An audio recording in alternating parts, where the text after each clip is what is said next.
Social media ఇన్ఫ్లుయెన్సర్లు బరి తెగిస్తున్నారు. Famous అవ్వడం కోసం ఎంతకైనా తెగిస్తున్నారు. ఏకంగా ఇన్స్టాగ్రామ్లో ప్రైవేట్ వీడియోలు పోస్ట్ చేస్తున్నారు. ఎస్, మీరు వింటుంది నిజమే. కోల్కతాకు చెందిన ఇన్ఫ్లుయెన్సర్లు ఈ పని చేశారు. సోఫిక్ ఎస్కే, సోనాలి అనే ఇద్దరు ప్రైవేట్ వీడియోలు పోస్ట్ చేశారు. 2 రోజుల వ్యవధిలో 2 వీడియోలు పోస్ట్ అయ్యాయి. ఇన్స్టాగ్రామ్లో ఇవి వైరల్గా మారుతున్నాయి. ఇన్ఫ్లుయెన్సర్ల తీరుతో నెటిజన్లు తీవ్ర ఆగ్రహం వ్యక్తం చేస్తున్నారు. ఫేమస్ కావడానికి ఇంతగా బరి తెగించాలంటూ కామెంట్లు పెడుతున్నారు. దేశవ్యాప్తంగా ఇన్ఫ్లుయెన్సర్ల ప్రవర్తన చర్చకు దారితీస్తుంది. దీంతో తమ వీడియోలపై స్పందించారు ఈ ఇద్దరు. ఈ వీడియోలు తాము పోస్ట్ చేయలేదంటూ వెల్లడిస్తున్నారు. తమ ప్రైవేట్ వీడియోలను ఫ్రెండ్ లీక్ చేశాడని సోషల్ మీడియాలో పోస్ట్ చేసినట్లుగా వెల్లడిస్తున్నారు. గతంలో కూడా తనను మాజీ స్నేహితుడు, ఆ వీడియోలో ఉన్న వ్యక్తి గతంలో తన మాజీ స్నేహితుడుగా చెప్తున్న అమ్మాయి అతను బ్లాక్మెయిల్ చేశాడంటుంది సోనాలి అనే అమ్మాయి. అయితే ఈ వ్యవహారం ఇప్పుడు వైరల్గా మారుతుంది సోషల్ మీడియాలో. ఇలాంటి దరిద్రం ఏంటంటూ చాలామంది తిట్టిపోస్తున్నారు. ఇన్స్టాగ్రామ్లో వైరల్గా మారుతున్నాయి. కోల్కతాకు చెందిన సోఫిక్ ఎస్కే, సోనాలి ఇద్దరు కూడా ప్రైవేట్గా ఉన్న వీడియోలు పోస్ట్ చేస్తున్నారు. అసలు ఎంత దరిద్రానికి దిగజారుతున్నారంటే రాను రాను పూర్తిగా సోషల్ మీడియా ప్లాట్ఫామ్స్ అన్నీ కూడా దిగజారిపోతున్న పరిస్థితులు కనబడుతూ ఉన్నాయి. సోషల్ మీడియాలో ఇటీవలి కాలంలో ఇదొక చెత్త ట్రెండ్గా కొనసాగుతుంది. నిజమే, మీరు వింటుంది నిజమే, చెత్త ట్రెండ్. ఇటీవలి కాలంలో సరే పెళ్ళిళ్ళు, శుభకార్యాలు పెట్టుకుంటున్నారు. దాంతోపాటు పాల గ్లాసులు ఇచ్చి శోభనం గదిలోకి పంపే ఒక చెత్త ట్రెండ్ తయారవుతుంది. దాంతో కామెంట్లు ఏమొస్తున్నాయి, పూర్తి వీడియోలు కూడా పెట్టండి అంటూ అడ్డగోలు కామెంట్లు వస్తున్నాయి. తర్వాత ఏం జరిగిందో చెప్పండి అంటూ అడ్డమైన కామెంట్లు వస్తున్నాయి. ఇది సహజంగా వచ్చే కామెంట్లు, ఎందుకంటే వాళ్ళు పెట్టే వీడియోలు కూడా అలాగే ఉన్నాయి. కానీ ఇక్కడ ఈ ఇద్దరు మరో ముందడుగేశారు. ఏకంగా ప్రైవేట్గా ఉన్న వీడియోలు కూడా సోషల్ మీడియాలో అప్లోడ్ చేశారు.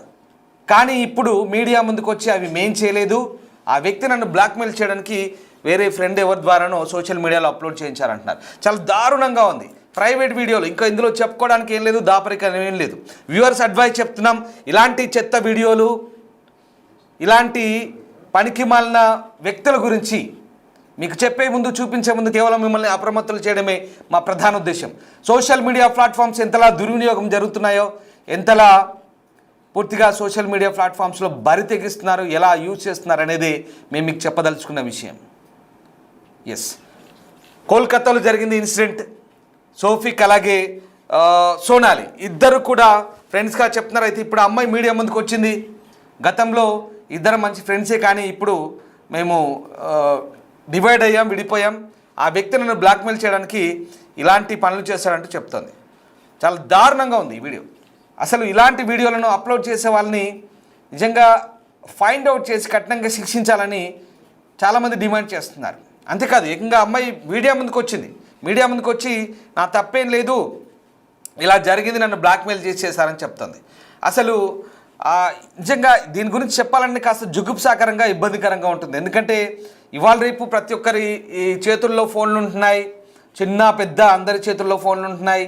ఇళ్లలో ఒక నలుగురు కూర్చున్నప్పుడు కూడా టీవీలున్నా లేదా ఇంకేదున్నా ఆ వినోద సాధనాలను పక్కన పెట్టి నలుగురు సోఫా మీద కూర్చుంటే నలుగురు చేతుల్లో ఫోన్లు ఉంటాయి. లేదా ఒక్క ఫోన్లో ఫ్యామిలీ అంతా కలిసి రీల్స్ చేస్తున్నారు. ఆ రీల్స్ని చెక్ చేసుకోవడానికి ఇలా స్వైప్ చేస్తుంటారు, మధ్యలో ఇలాంటివి వస్తుంటాయి. అప్పుడు చూడండి ఎంత ఇబ్బందిగా ఉంటుందో. మీ తల్లిదండ్రులతో కూర్చొని మీరు ఇలాంటి స్వైప్ చేసినప్పుడు ఈ వీడియోలో ఆ శబ్దాలు, ఆ దరిద్రం అంతా వినబడిందనుకో, కళ్ళకు కనబడిందనుకో, ఎంత దారుణంగా ఉంటుంది. జరుగుతుంది అదే సోషల్ మీడియాలో. అసలు ఇదొక్కడనే కాదు, అంగాంగ ప్రదర్శన, అర్ధనగ్న ప్రదర్శనలు ఓపెన్ చేసే చాలు మళ్ళీ ఇటీవలి కాలంలో ఏఐ యొక్క దరిద్రంగా మోపైంది. ఏఐతో పూర్తిగా క్రియేటెడ్ వీడియోలు, ఏఐ కంటెంట్ ఇంకా ఎంత దారుణంగా ఉందంటే కవ్వింపు, బూతు మాటలు, చెత్త వీడియోలు, అమ్మాయిల అర్ధనగ్న, పూర్తి నగ్న వీడియోలు చాలా దారుణంగా ఉంటున్నాయి. కొంతమంది నిజంగానే చేస్తున్నారు. ఓపెన్ చేస్తే చాలు చూడ్డానికి అందంగా చక్కగా ఉంటారు, కానీ అర్ధనగ్న ప్రదర్శన, అడ్డగోలుగా బట్టలు విప్పుకొని అంగాంగ ప్రదర్శన, శరీరాన్ని చూపిస్తున్నారు. లైకుల కోసం దిగజారుడు పనులు చేస్తున్నారు. ఇక్కడ ఇద్దరు మరో ముందడిగేశారు. అంతకు మించి మీరే చూడండి ఒకసారి.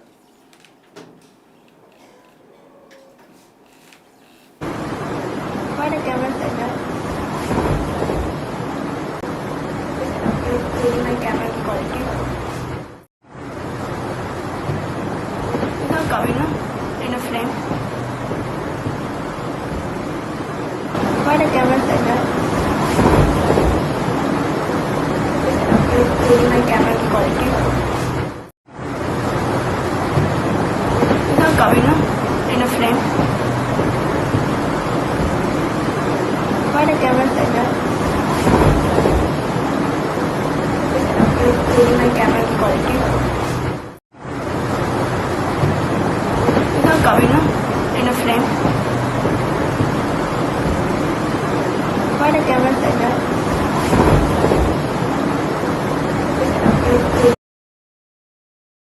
చూస్తున్నారుగా వీడియో ఎంత దారుణంగా ఉందో.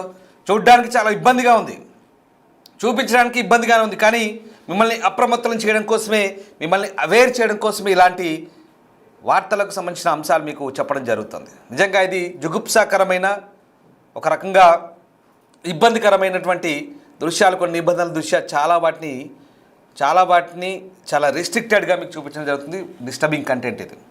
సోషల్ మీడియాలో జరుగుతున్న తీరిది, కొనసాగుతున్న తంతు ఇది. కొంతమంది బరి తెగించి చేస్తున్న వ్యవహారాలు ఇవి. ఎందుకు ఇంతలా దిగజారుతున్నారో అర్థం కాని పరిస్థితి. అంతా చదువుకున్న వాళ్ళు, అంతా తెలివి జ్ఞానం ఉన్నవాళ్ళు ఎందుకు ఇలా మూర్ఖంగా ప్రవర్తిస్తున్నారో అర్థం కాదు. ప్రకృతి సిద్ధంగా సహజంగా 4 గోడల మధ్య చేసుకోవాల్సిన వ్యవహారాలన్నీ కూడా పూర్తిగా 10 మందిలో పెట్టేస్తున్నారు. 10 మంది కాదు, కోట్లాది మంది చూస్తున్నారు. ఈ బహిరంగ బట్టబయలు బరి తెగింపు వ్యవహారాలకు ఎప్పుడు ముగింపు పలుకుతుంది? అసలు సోషల్ మీడియా పైన నియంత్రణ ఉందా? ప్రభుత్వాలు వీటిని నియంత్రిస్తున్నాయా? ప్రతి సోషల్ మీడియా ప్లాట్ఫామ్ ఓపెన్ చేస్తే చాలు అమ్మాయిలతో కూడిన వీడియోలు, లేదా అమ్మాయిలు చేసినా చేయకపోయినా అమ్మాయిలను వాడి క్రియేట్ చేస్తున్న ఫేక్ వీడియోలు లేదా ఏఐ వీడియోలు. కానీ ఇది నిజమైన వీడియో, ఇది ఫేక్ కాదు. ఈ దరిద్రం నిజమైంది. ఈ వీడియో నిజమైంది. ఇది కోల్కతాలో జరిగింది. పైగా ఇప్పుడు ఆ అమ్మాయి మీడియా ముందుకు వచ్చింది. ఏకంగా ఇది జరిగింది నిజమే, కానీ ఒకప్పుడు జరిగింది, ఇప్పుడు దీన్ని బయట పెట్టానంటుంది. అది ఎలా బయటకు వచ్చినా, నిజంగా అమ్మాయిని బ్లాక్మెయిల్ చేసేసినా సోషల్ మీడియాలో ఇది అప్లోడ్ చేయడం అనేది చాలా దారుణమైన విషయం. ఇదే కాదు, ఇదొక్కటి ఎగ్జాంపుల్గా తీసుకుంటే ఇదే కాదు, చాలా ఉన్నాయి. మీరు ఏ అకౌంట్ ఓపెన్ చేయండి, ఫేస్బుక్ యా ఇన్స్టాగ్రామ్ ఏదైనా కావచ్చు, any social media platform open చేస్తే చాలు అర్ధనగ్న వీడియోలు, అమ్మాయిల అంగాంగ ప్రదర్శనలు, లేదా ఇంకేదో డబుల్ మీనింగ్ బూతులు, డైలాగులు, పిచ్చి స్కిట్లు, ప్రతిదీ కూడా సొసైటీని ఇన్ఫ్లుయెన్స్ చేస్తున్నాయి. చిన్న పిల్లలు ఉంటారు, టీనేజర్లు ఉంటారు, స్కూల్కి వెళ్ళే పిల్లలు ఉంటారు. ప్రతి ఒక్కరి చేతుల్లో ఫోన్లు ఉంటున్నాయి, ప్రతి ఒక్కరు కూడా చూస్తున్నారు. చాలా తీవ్రమైన ప్రభావం చూపిస్తుంది సమాజం మీద. దీన్ని నియంత్రించాల్సిన అవసరం చాలా ఉంది. చాలా దారుణమైనటువంటి ఇలాంటి వీడియోలను సర్క్యులేట్ చేయడం ద్వారా సమాజానికి ఏం చెప్దామనో తెలియదు, కానీ వ్యూస్ కోసం కొంతమంది తెగిస్తున్నారు, కొంతమంది బరి తెగిస్తున్నారు. మరి ఇది ఆ కోవలో ఉందేనా?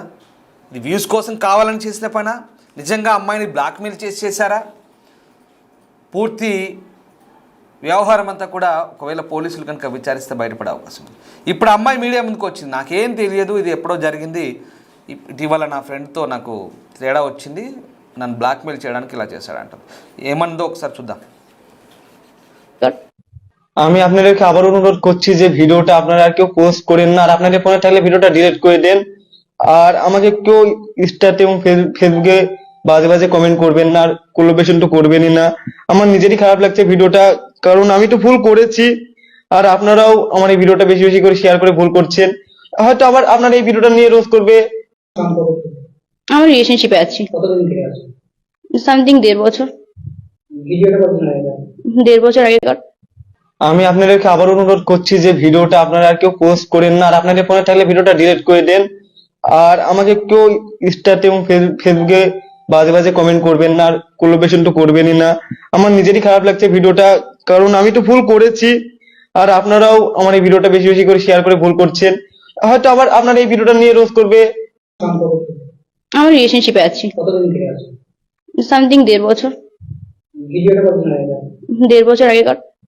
আমি আপনাদেরকে আবার অনুরোধ করছি যে ভিডিওটা আপনারা আর কেউ পোস্ট করেন না, আর আপনাদের ফোনে থাকলে ভিডিওটা ডিলিট করে দেন। আর আমাকে কেউ ইনস্টাতে এবং তার জন্য পুরোটাই দায়ী হবে রুবেল, কারণ আমার বলতে কিছু নেই, আমি কাকে মুখ দেখাবো? আমার মুখ দেখানোর মতো কোনো জায়গা নেই, তো তার জন্য আমি সুসাইড অ্যাটেম্প করতেও পারি। শফিকের সঙ্গে তোমার এই ভিডিওটা একান্ত আমার পার্সোনাল ভিডিও ছিল। আমার ফোন থেকে আমাদের খুব কাছেরই বন্ধু রুবেল নামে একটা ছেলে সেই ভিডিওটা চুরি করে নিয়ে দীর্ঘদিন আমাদের ব্ল্যাকমেল করেছে। ব্ল্যাকমেলের আমরা যখন শিকার হইনি, তো এখন আমরা দুজন অন্য জায়গায় কাজ করতে যখন চলে এসেছি তখন ওই ভিডিওটা পোস্ট করে দিয়েছে। তো আমরা ভাবতেও পারিনি ভিডিওটা সে পোস্ট করবে। আর পোস্ট করার কারণে আমার পাড়া বা আমার এলাকা, আমি যেখানে পড়াশোনা করি সে কোথাও আমি মুখ দেখাতে পারছি না। আমাদের পাড়া থেকে আমাকে বলেছে যে এই মেয়ে যেন ঘরে না ঢোকে। তো আমার মুখ দেখানোর মতো কোনো জায়গা নেই। আমি যদি পরবর্তীকালে কোনো সুসাইড অ্যাটেন্ড করি, তো তার জন্য পুরোটাই দায়ী হবে রুবেল, কারণ আমার মান সম্মান বলতে কিছু নেই, আমি কাকে মুখ দেখাবো? আমার মুখ দেখানোর মতো কোনো জায়গা নেই, তো তার জন্য আমি সুসাইড অ্যাটেন্ড করতেও পারি। শফিকের সঙ্গে তোমার সম্পর্ক আমার রিলেশনশিপে আছি কতদিন থেকে আছো? সামথিং 1.5 বছর। ఈ బరి తెగింపు కేవలం కోల్కతాకే పరిమితం కాలేదు, అన్ని ప్రాంతాల్లో ఇలాంటి సిచ్యువేషన్ కొనసాగుతుంది దాదాపుగా. దయచేసి కొంచెం తెలివి జ్ఞానం ఉన్న వాళ్ళు, చదువుకున్న వాళ్ళు సోషల్ మీడియాలో ఇన్ఫ్లుయెన్సర్గా ఉండాలనుకుంటే, సమాజాన్ని ఏదైనా ప్రభావితం చేయాలనుకుంటే మంచి విషయాలు లేదా ఏదైనా సరదాగా ఉండే విషయాలు మాత్రమే చేయండి. కానీ అడ్డగోలు బరిదింపు వ్యవహారాలతో ఇలా సోషల్ మీడియా ప్లాట్ఫామ్స్లో జనాల్ని ఇబ్బందులకు గురి చేసే వ్యవహారాలు చేస్తే కటకటాల పాలవుతారు ఖచ్చితంగా. మిమ్మల్ని ఎవరు చూడట్లేదు అనుకొని వ్యూస్ కోసమో లేదా ఇంకా ఏదైనా పనికిమాలిన పిచ్చి పనులు చేస్తే సోషల్ మీడియాను నియంత్రించేందుకు ప్రభుత్వాలు కూడా కఠినంగా వ్యవహరించే అవకాశం ఉంది. చాలా కొంతమంది, సరే ఈ వీడియో పక్కన పెడదాం, కొంతమంది ఓపెన్ చేయగానే చదువుకున్న వాళ్ళు, చాలా మంచి వెల్ ఎడ్యుకేటెడ్, మంచి వెల్ సెటిల్డ్ ఫ్యామిలీస్ కూడా చాలామంది ఉంటున్నారు. అదేంటో అర్థం కాని పరిస్థితి. మరి వాళ్ళ ఇళ్లలో ఎవరు చూడట్లేదో ఏంటో కానీ పిచ్చి పిచ్చి వీడియోలు చేస్తారు, పనికి మాలిన వీడియోలు, చెత్త వీడియోలు, సెమీ న్యూడ్, హాఫ్ న్యూడ్. అమ్మాయిలు ఏంటో అర్థం కాదు. బాగా చదువుకున్న వాళ్ళు, మళ్ళీ ఉన్నత కుటుంబాల్లో ఉన్న వాళ్ళే ఎందుకు ఇలా చేస్తున్నారో అర్థం కాదు. ఇటీవల ఇదో ప్యాషన్ అయిపోయింది. దానికి డబుల్ మీనింగ్ డైలాగులు, బూతు తోడవుతుంది, దానికి ఒక కామెడీ, ఏదో రకరకాల మళ్ళీ నవ్వినట్టుగా, నవ్వు రాకున్నా నవ్వినట్టుగా ఏదో ఒక రకమైన ఎమోజీలు, సౌండ్లు క్రియేట్ చేసి ఇంత పిచ్చి పిచ్చిగా, లేదంటే ఇంకేదో పిచ్చి పిచ్చి వ్యవహారాలు, పర్సనల్ వ్యవహారాలు, ఇళ్లలోకి వెళ్ళి బెడ్రూమ్లు చూపించడాలు, ఇంకేదో చూపించడాలు, తిన్నామని పన్నామని. ఎందుకండి ఇవన్నీ? ఎందుకు అక్కర్రాని చెత్త వీడియోలన్నీ పెడుతున్నారు? పనికి మాలిన చెత్త కంపు అంతా అందులో అప్లోడ్ చేస్తున్నారు. చూసేవాళ్ళు చూస్తున్నారు, అది కూడా చూసే వాళ్ళ వీక్నెస్ని ఆధారంగా చేసుకొని వీళ్ళు చేస్తున్నారు. ఇది మరీ దారుణం. ఎంటర్టైన్మెంట్ కావాలనుకునే జనాల కోసం చేస్తున్నామంటున్నారు, వ్యూస్ కోసం చేస్తున్నారు, తెగిస్తున్నారు, బరి తెగిస్తున్నారు. ఈ చిల్లర వ్యవహారాలతో వచ్చే వ్యూస్ కంటే మీ పరువులు బజార్లో పడతాయి, 10 మందిలో చులకనవుతారు. గుర్తుపెట్టుకోండి. చండాలంగా ఉంటుంది, దరిద్రంగా ఉంటుంది. ప్రస్తుతం అలాంటి వీడియోలో ఒకటి కోల్కతాకు సంబంధించిన వీడియో ఇది. ఇప్పుడు మీడియా ముందుకు వచ్చి అయ్యో పొరపాటు జరిగింది, ఇది కావాలని చేయలేదు మేము, అది ఎలాగో వేరే వ్యక్తి చేతిలోకి వెళ్ళి బ్లాక్మెయిల్ చేయడంలో భాగంగా ఇలా చేశాడని చెప్తున్నారు. కానీ గుర్తుపెట్టుకోండి, సోషల్ మీడియా ప్లాట్ఫామ్స్ని మనం ఎంత మంచిగా వినియోగించుకుంటే అంత మంచిది. ఉపయోగకరమైన సమాచారాన్ని సర్క్యులేట్ చేయడం, చేరవేయడం, ఏదైనా కెరియర్ ఓరియంటెడ్ లేదా భవిష్యత్తుకు ఉపయోగపడేది, లేదా ప్రభుత్వపరమైన సమాచారాలు, లేదా వ్యక్తిగత సమాచారాలకు సంబంధించి అయితే ఏదైనా హెల్త్ కార్డు లేదా ఇంకేదైనా అనేక రకాలు ఉన్నాయి. చాలా సందర్భాల్లో దాంట్లో కూడా చాలా వరకు మిస్యూజ్ చేస్తున్నారు, దాంట్లో తప్పుదారి పట్టిస్తున్నారు, మూఢనమ్మకాలను స్ప్రెడ్ చేస్తున్నారు, ఉన్నవి లేనట్టు లేని ఉన్నట్టు స్ప్రెడ్ చేస్తున్నారు, రకరకాలుగా చేస్తున్నారు. వీళ్ళ మీద నియంత్రణ లేదు, ఎవరికి నియంత్రణ లేదు, ఏ ప్రభుత్వాలకు నియంత్రణ లేదేమో అనిపిస్తుంది. ఒకసారి వీటిపైన ఎలాంటి కంట్రోలింగ్ రావాలి, ప్రభుత్వాలు ఎలాంటి చర్యలు తీసుకురావాలో కామెంట్ చేయండి దయచేసి. లేదంటే ఇలాంటి బరువు తెగింపు వివరాలు పూర్తిగా ఇక మన బెడ్రూముల దాకా వచ్చేస్తాయి. గుర్తుపెట్టుకోండి. ఎక్కడో ఏదో ఎవడో చేసుకుంటే మనం కూడా ఇళ్లలో కూర్చొని లైవ్లో చూడాల్సిన పరిస్థితులు వస్తున్నాయి. చాలా దారుణంగా తయారవుతుంది, ఇంత చండాలంగా తయారవుతుంది. రాను రాను అలాంటి పరిస్థితులు వచ్చినా ఆశ్చర్యపోవాల్సిన అవసరం లేదు. లైవ్లు పెట్టి కూడా పొరపాటుగా వెళ్ళింది, మళ్ళీ మేము డిలీట్ చేస్తామని చెప్పుకునే బాపతున్నారు. దారుణంగా ఉంది. దీనికి మనమే అప్రమత్తంగా ఉండాలి. మన ఇంట్లో పిల్లలు ఉంటారు, మన ఇంట్లో కుటుంబాలు, అందరూ మనం కుటుంబ వ్యవస్థలో ఉన్నాం కాబట్టి అందరం కలిసి చూస్తుంటాం ఫ్యామిలీతో కలిసి. పొరపాటున మీరు మీ ఇంట్లో అమ్మ నాన్నలో లేదా పిల్లలతో కలిసి కూర్చొని ఓపెన్ చేసినప్పుడు అరచేతిలో వైకుంఠంలాగా, స్వర్గంలాగా ఇలా ఓపెన్ చేయగానే ఇలాంటి బూత్ కంటెంట్ వచ్చింది అనుకోండి, ఎంత దారుణంగా ఉంటుందో, ఎంత ఇబ్బందికరంగా ఉంటుందో ఆలోచించుకోండి. సో మిమ్మల్ని అలర్ట్ చేయడానికి, మిమ్మల్ని ఇలాంటి చూపించడం ద్వారా అవేర్నెస్ తీసుకురావడానికే ఈ వార్తను మేము మీకు చెప్పడం జరుగుతుంది. కోల్కతాలో జరిగింది ఘటన. దీనిపై మరి పోలీసులు దృష్టి సారించి చర్యలు తీసుకునే అవకాశం కూడా కనిపిస్తుంది. Thank you.